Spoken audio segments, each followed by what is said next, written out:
Hello, everyone, and welcome to part two of Secrets of the Most Successful Practice Owners in the World. If you have missed part one, we'll give you a link to watch part one below this video. Let's get started. Successful practice owners have a strong elevator pitch. They can actually describe what they do and the value that they provide to someone in an elevator in less than 30 seconds. Unsuccessful practice owners struggle to describe what they do. They struggle to explain what they do, and the best they can come up with is that I'm a physician, I'm a physical therapist, I'm a chiropractor. Unfortunately, that's not good enough. You need to be able to have an elevator pitch. You need to be able to describe your services in 30 seconds or less, so that the person listening understands what's in it for me. What can you do for me? I'll give you a very simple tip on how to come up with an elevator pitch. Think about it this way: who, what, and why. Who you are, what you do, and why should the other person pay attention to you. Let me give you my own example. My name is Dr. Nitin Choda. I'm a licensed physical therapist in New York and New Jersey. I'm the owner of InTouch Billing at intouchbilling.com, and we provide practice owners the ability to get paid more faster from insurance companies, because we know exactly what games the insurance companies play. It doesn't matter to us what EMR systems, what software, what clearinghouse our client uses. We simply want to get you paid. So successful practice owners are able to describe what they do. They have a strong elevator pitch, and unsuccessful practice owners are not able to articulate what it is that they do and what the benefit is for the consumer. Also, successful practice owners are value creators. They are value providers. They are always asking themselves, what can I do to provide more value to patients? What can I do to make the patient's life easier? What can I do to communicate with them better? What can I do to explain their benefits, their rights to them better than the average person? Unsuccessful practice owners are simply comfortable with what they're doing. They are what I call comfort zone cruisers. They tell themselves that they're comfortable, that they're doing well, but in reality, and I'm going to be blunt here, in reality, some practice owners live lives of what I call quiet desperation. A very diplomatic, a very politically correct way to say it is they're in their comfort zone. No, I call it living a life of quiet desperation, because you're not going above and beyond. You're not asking yourself, what is the next step? What can I do to get better? You see, a life well lived is a life where you're constantly striving for improvement, because there is no such thing as excellence. Each and every one of us can improve in every single aspect of our lives. So again, successful practice owners try to go above and beyond. They try and create value, whereas unsuccessful private practice owners are simply comfort zone cruisers. They tell themselves that they're doing okay, but in reality, they're stuck in the same rat race. They neither go forward nor do they move backwards, whereas in reality, they're stationary. They're stuck exactly where they are, and unfortunately, they don't progress. They don't move to the next level. They don't elevate the lives of their patients that they should, that they can, and they simply are stuck with the status quo. Successful practice owners have multiple sources of referrals and multiple sources of revenue. They are not dependent on just one source of referrals or one source of revenue. Let's say you're a physical therapist. If you're simply dependent on one source of revenue, providing physical therapy services, hiring other therapists, hiring assistants, hiring aides, and providing physical therapy, you are not diversifying. You are not exploring your full potential, because unfortunately, unsuccessful practice owners are dependent on a certain type of skill. They don't diversify, they don't offer different products and services, and they are dependent on a certain limited set of referral sources. It's almost like having tunnel vision. You're looking at things with a very narrow perspective, and you're simply not able to expand and diversify. Take a look at this video content, for example. Our goal at InTouch Billing, and you'll see our website on your screen right now, our goal at InTouch Billing is to create valuable content. Hopefully, this gets you to do business with us. Hopefully, you say, hey, let's schedule a call with these folks and see what they have going on. But even if you don't, our goal is to provide value so that we can be value creators, so that we can be value providers, as opposed to just asking you to schedule a call. So hopefully at some point in the future, you can think about us should the need arise. Now, speaking of limited referral sources and limited sources of revenue, unsuccessful practice owners are non-existent in their community. They don't have a brand name. They walk into a local diner, they walk into a local restaurant, no one recognizes them. Maybe their patients forgot about them because guess what? There was no patient communication. There was no patient contact post-discharge. So even the patients forget about them. Successful practice owners, by the way, are celebrities in their community. They are a little bit outrageous in their marketing, which is not a bad thing. In fact, to prove my point, let me show you a video from a pretty iconic movie, Superbad. It was one of the comedies I really enjoyed when I was growing up. That gives you an idea of how old I am. And let's take a look at McLovin from Superbad. I mean, it's up to you, Fogel. This guy's either going to think here's another kid with a fake ID, or here's McLovin, the 25-year-old Hawaiian organ donor. Okay, so what's it going to be? I am McLovin.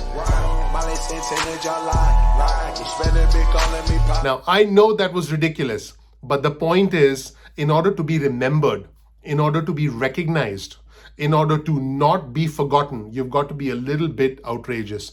I'm sure many of our viewers watching this video remember this clip from the movie Superbad. Well, at least I hope you do, because I thought it was a fun movie. But the point is, it's important to set yourself apart. It's important to be a little bit outrageous in your marketing, because that's how you become well known. That's how you become someone who is remembered. You don't necessarily have to be a celebrity, but you should be remembered. And anytime someone thinks of physical therapy or needing services, they should be able to think of you. You don't want someone to forget about you, and you don't want someone to say, well, I don't remember the name of the place that I went. Let me just Google another place in case the need arises again. So you need to be remembered. And in case you're thinking this is not important, there's no need to be a celebrity in your community, I just have one phrase for you, and this comes from Vince Vaughn. Let's take a look, Vince. Snap out of it.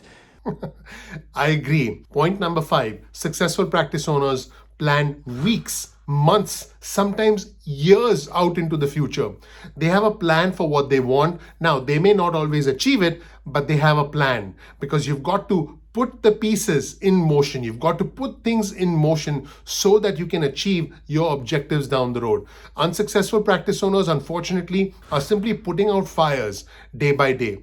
They're simply trying to deal with what is urgent, what is necessary, just so that they can survive day to day. Unfortunately, they don't even have a plan for next week. Stop crying like a little girl. Yep, and that's what happens. You're always putting out one fire after another because you don't have the luxury, you don't have the ability to plan for the future. So what you need to do is sometimes take a step back and ask yourself, okay, why am I doing this? Where do I see myself 4, 5, 10 years from now? And then put the pieces in play for you to achieve those goals. Successful practice owners take responsibility. They are highly focused, and they are dedicated towards achieving their goals. They have long-term goals. Successful practice owners are simply bouncing from one problem to another, and unfortunately, they are quick to blame other people as opposed to take responsibility for their own actions, for their own failures, for their own lack of planning. In fact, successful practice owners are highly focused in short bursts, but they do get distracted easily. Here's what I mean.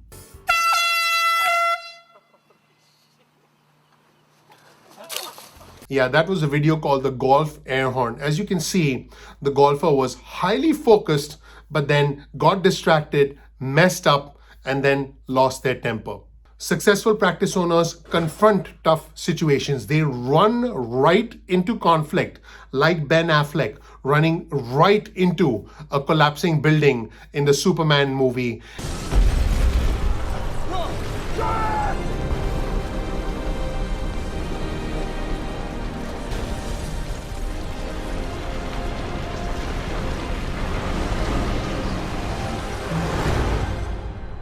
And you can see that successful practice owners are not scared of conflict. They are not scared of difficult situations. They embrace difficult situations and find themselves running right into difficult situations. Now, this is not always easy to do, but the most important things in life, the most challenging things in life are often difficult choices. The easy choice is sometimes a right choice, but in many situations, especially in business, the difficult choice tends to be the right choice. But the question is, do we have the ability to make that difficult choice? Unsuccessful practice owners are not able to make difficult choices because they shy away from conflict.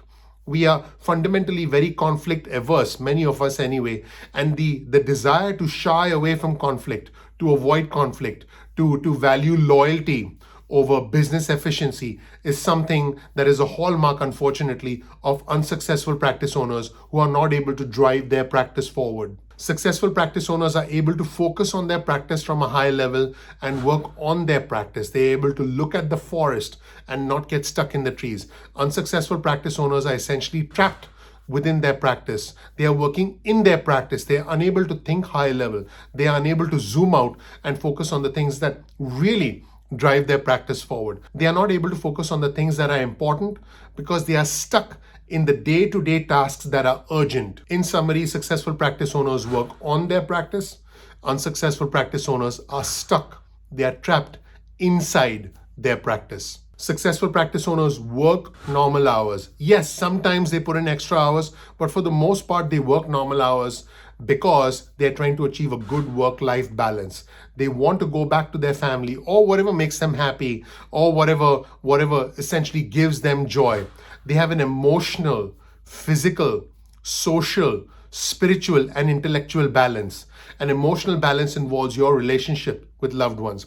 Physical balance involves regular exercise. Social balance involves having a good group of friends and even family members that you can rely on. Spiritual balance involves having a sense of belief, having a sense of higher purpose. Not necessarily religious, but you can be spiritual without being religious. Spiritual balance involves essentially knowing what your priorities are and your place in life in the bigger scheme of things. And intellectual balance involves constantly challenging your brain, whether it's learning a new skill, whether it's learning a new language, whether it's meeting someone new. It's all about trying to challenge your brain so that you can remain sharp as you grow older.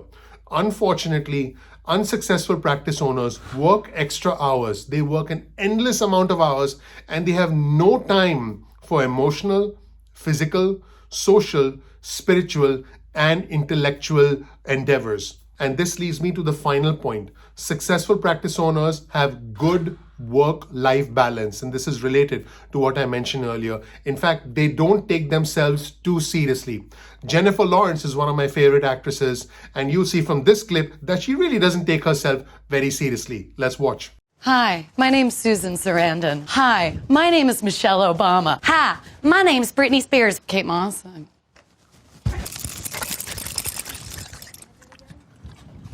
No, this is mine. This is probably what it's like to be on a date with me. At the end, we all live one life and we need to make the most of it. We all have a limited amount of time on this planet. So I think it's best to have a good work-life balance. And you don't need me to tell you this. You understand that.